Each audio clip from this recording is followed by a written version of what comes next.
नमस्कार मंडळी येणाऱ्या 21 जूनला बैलगाडी शर्यत क्षेत्रातील पारंपरिक हिंद केसरी मैदान पार पडणार आहे. पेडगाव हिंद केसरी मैदान या मैदानासाठी प्रत्येक बैलगाडी मालक वर्षभर आपल्या नंदीची तयारी करीत असतोय. आता सध्या बैलगाडी शर्यत क्षेत्रामध्ये पेडगाव मैदानाची रंगीत तालीम सध्या चालू आहे. प्रत्येक बैलगाडी मालक टॉपचा पेहरा करीत आहे. कोणता पेहरा आपल्या नंदीला येणाऱ्या पेडगाव हिंद केसरी मैदानामध्ये जमेल, कोणता पेहरा आपल्या नंदीसोबत चांगला पडेल, ती सध्या प्रत्येक बैलगाडी मालक तयारी मैदानामध्ये घेत आहे. अवघ्या 4-5 दिवसावर पेडगाव हिंद केसरी मैदान पार पडणार आहे. त्यामुळे या मैदानाकडे लाखो शर्यतप्रेमींचं लक्ष लागलं आहे. प्रत्येक टॉप नंदीचा रती महारथी पेहरा असणार आहे. प्रत्येक गाडा मालक एकदम घट्ट आणि एकदम फिट्ट आणि खट्ट नियोजन करून येणार आहे पेडगावच्या हिंद केसरी मैदानामध्ये. या मैदानामध्ये गट, सेमी फायनल या काटाकीर आणि टॉपच्याच बघायला मिळणार आहे. या मैदानामध्ये एका बैलासाठी एकच पावती टाकण्यात येणार आहे. त्यामुळे हुकून चुकून गाडी हाणायचा ह्या मैदानामध्ये चान्सच नाही. तिथं आपली पावती निघली त्याच ठिकाणी आपल्याला पळणं लागणार. त्यामुळे मैदान रिस्कर आणि पारंपरिक पारदर्शक पार पडणार आहे. तर मंडळी, ह्या मैदानामध्ये आपला सर्वांचा लाडका बैलगाडी शर्यत क्षेत्रातील देव असा बकासूर तिसऱ्यांदा हॅट्रिक करण्यासाठी सज्ज आहे. बकासूर सोबत पळणार आहे ह्या बैलगाडी शर्यत क्षेत्रातील रॉकेट आणि बकासूर म्हणजेच घोडचा सर्ज आणि बकासूर येणाऱ्या पेडगाव हिंद केसरी मैदानासाठी सज्ज आहे. या गाडीचे बैलगाडी शर्यत क्षेत्रामध्ये लाखोची आती आहे. बैलगाडी शर्यत क्षेत्रामध्ये जेव्हा 3 फेऱ्याच्या मैदानामध्ये घोडचा सर्ज आणि बकासूर पळाले, तेव्हा त्यांनी एक नवीन इतिहास आणि नवीन रेकॉर्ड या बैलगाडी शर्यत क्षेत्रामध्ये तयार करून ठेवला आहे. मराठवाडा केसरी, हिंद केसरी पुसेगावच्या मैदानामध्ये पब्लिक साईडने 1000 गाड्यांमध्ये 1 नंबर केला आहे. त्यामुळे ही गाडी मैदानामध्ये चांगली पळते. आणि आपल्याला जेव्हा पेहरा कळाला की बकासूर आणि घोडचा सर्जा पळणार, तेव्हा तर लाखो शर्यतप्रेमी हे खुश झाले.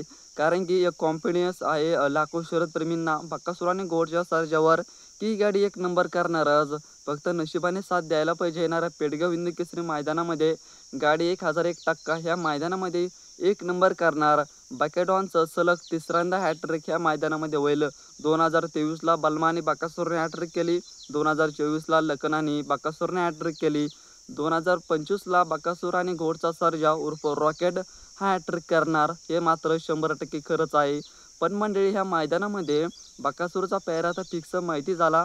रॉकेट आणि आपला सर्वांचा लाडका बकासूर पळणार. आणि यांच्यावरती ड्रायव्हर कोण असणार? कारण की नुसते बैल पळून चालत नाही, त्यासाठी ड्रायव्हर पण तेवढा चालाक लागतो, चपळ लागतो आणि तेवढाच अनुभवी ड्रायव्हर लागतोय. तर मंडळी, दोघांचा अनुभव म्हणजेच बकासूरचा पण आणि घोडचा सर्जाचा अनुभव हा बबलू चाचाला बऱ्यापैकी म्हणजेच चांगलाच आहे. बबलू चाचाने जेव्हा बकासूर आणि घोडच्या सर्जाची गाडी आणली रॉकेटची, तेव्हा 3 फेऱ्याच्या मैदानामध्ये तेव्हा 1 नंबरच केला. त्यामुळे बबलू चाचाला घोडच्या सर्जाचा आणि बकासूरचा पुरेपूर संपूर्ण या दोघांची खासियत माहिती आहे. कोणता नंदी कुठं आणायचा, कोणता नंदी कुठं आकडाचा, निकालावर कोणता आणायचा, संपूर्ण खासियत बबलू चाचाला बकासूरची आणि घोडच्या सर्जाची खासियत माहिती आहे. मागच्या वर्षी देखील पुसेगावला देखील घोडचा सर्जा आणि बकासूर पळाले होते. तेव्हा देखील बबलू चाचाच्या गाडीवर होते आणि अतिशय सुंदर गाडी हाणतात. पण मंडळी, ह्या वर्षी आपल्याला बकासूरच्या आणि घोडच्या सर्जाच्या गाडीवर कोण ड्रायव्हर दिसेल हा देखील प्रश्न मोठा निर्माण झाला आहे. तर आपल्याला बकासूरच्या आणि घोडच्या सर्जाच्या गाडीवर दिसू शकतो छोटा ड्रायव्हर किंवा प्रशांत ड्रायव्हर.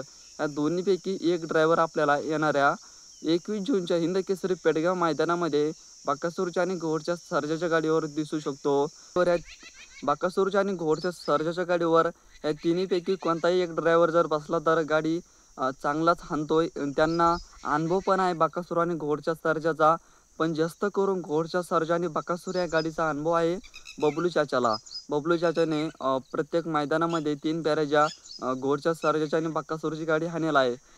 संपूर्ण खासियत बबलू चाचाला माहिती आहे. त्यामुळे बबलू चाचाला जर येणाऱ्या पेडगावच्या हिंद केसरी मैदानामध्ये गाडीवर बसवलं तर नक्कीच गाडी चांगली पळेल. आणि एक अनुभव घोडच्या सर्जाचा आणि बकासूरचा बबलू चाचाला आहे.